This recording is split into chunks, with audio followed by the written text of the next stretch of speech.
بسم الله الرحمن الرحيم. وما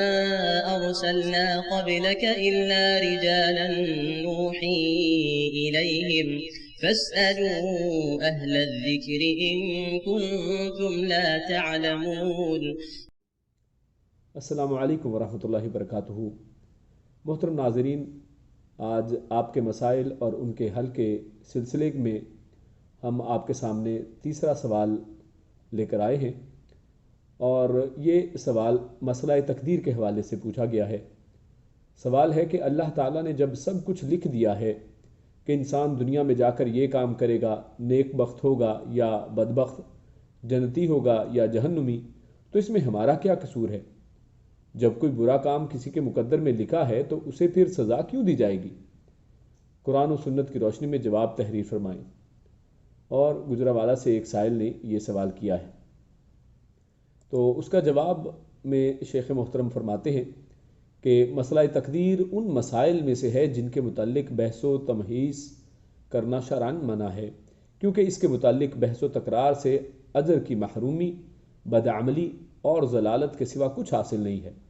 نبی اکرم صلی اللہ علیہ وسلم کی صحیح حدیث میں کچھ یوں آتا ہے کہ آپ صلی اللہ علیہ وسلم اپنے اصحاب پر اس حالت میں نکلے کہ وہ مسئلہ تقدیر پر بحث کر رہے تھے۔ آپ صلی اللہ علیہ وسلم یہ دیکھ کر اس قدر غصے میں آ گئے کہ معلوم ہوتا تھا کہ آپ صلی اللہ علیہ وسلم کے چہرے پر انار کے دانے نچوڑ دیے گئے ہیں۔ آپ صلی اللہ علیہ وسلم نے فرمایا، کیا تم اس کا حکم دیے گئے ہو یا تم اس کام کے لیے پیدا کیے گئے ہو؟ اللہ کے قرآن کی بعض آیات کو بعض کے ساتھ ٹکراتے ہو، اسی وجہ سے تم سے پہلی امتیں ہلاک ہو گئیں۔ اور یہ حدیث ابن ماجہ، اسی طرح مصنف عبد الرزاق اور مسند احمد وغیرہ میں آئی ہے۔ اور اللہ تعالیٰ نے قرآن مجید کے اندر کئی مقامات پر بیان کیا ہے کہ ہم نے خیر و شر دونوں کا راستہ دکھا دیا ہے اور اسے اختیار دیا ہے کہ جس راستے کو چاہے اختیار کر لے۔ ارشاد باری تعالیٰ ہے کہ انا ہدیناہ السبیل اما شاکرا و اما کفورا، سورۃ الدہر آیت نمبر 3،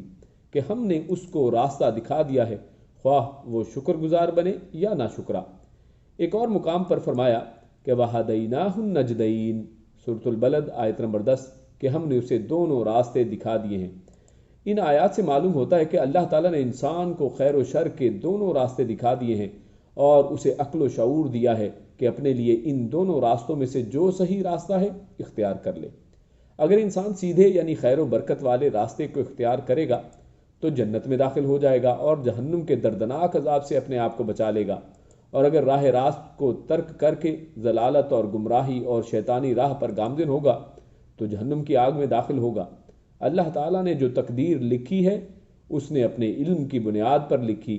کیونکہ اللہ تعالیٰ سے کوئی چیز مخفی نہیں ہے۔ وہ ہر شخص کے متعلق تمام معلومات رکھتا ہے اور اس کو معلوم ہے کہ انسان دنیا میں کیسے رہے گا، کیا کرے گا، اس کا انجام کیا ہوگا۔ اس لیے اس نے اپنے علم کے ذریعے سب کچھ پہلے ہی لکھ دیا ہے، کیونکہ اس کا علم و اندازہ کبھی غلط نہیں ہو سکتا، اور تقدیر میں لکھی ہوئی اس کی تمام باتیں ویسے ہی وقوع پذیر ہوں گی جس طرح اس نے قلم بند کی ہیں۔ دوسرے الفاظ میں یوں سمجھ لیجئے کہ اللہ کے کمال علم اور احاطہ کلی کا ذکر ہے۔ اس میں یہ بات نہیں کہ انسان کو اس نے ان لکھی ہوئی باتوں پر مجبور کیا ہے۔ اس لیے یہ بات کہنا صحیح نہیں ہوگا کہ زانی اور شرابی، چور اور ڈاکو وغیرہ جہنم میں کیوں جائیں گے، کیونکہ ان کے مقدر میں ہی زنا کرنا، شراب پینا، چوری کرنا اور ڈاکے وغیرہ ڈالنا لکھا ہوا ہے۔ اس کی مثال آپ یوں سمجھ لیجئے کہ ایک استاد جو اپنے شاگردوں کی ذہنی و علمی صلاحیتوں اور ان کے لکھنے پڑھنے سے دلچسپی اور عدم دلچسپی سے اچھی طرح واقف ہے، اپنے علم کی بنا پر کسی ذہین اور محنتی طالب علم کے بارے میں اپنی ڈائری میں لکھ دے کہ یہ طالب علم اب اپنی کلاس میں اول پوزیشن حاصل کرے گا، اور کسی شریر اور غبی اور کند ذہن طالب علم کے بارے میں لکھ دے کہ وہ امتحان میں ناکام ہوگا،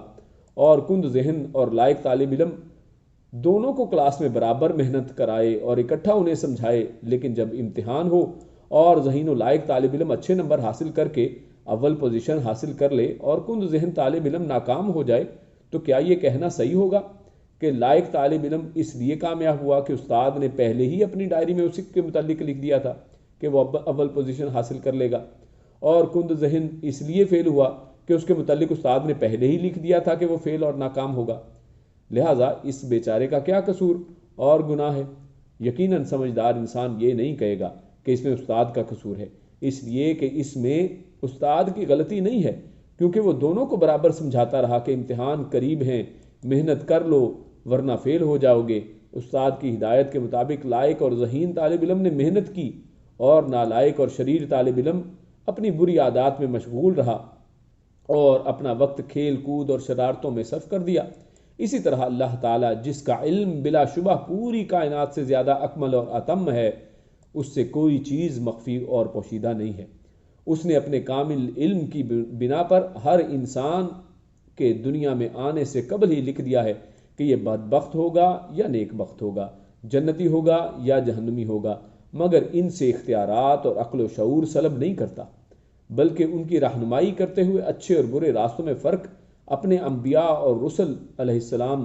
بھیج کر کرتا رہا ہے، اور سلسلہ نبوت ختم ہو جانے کے بعد ورثۃ الانبیاء یعنی صالح علماء کے ذریعے کائنات میں انہیں ایمان اور اعتقاد اور اعمال صالحہ کی دعوت دیتا ہے،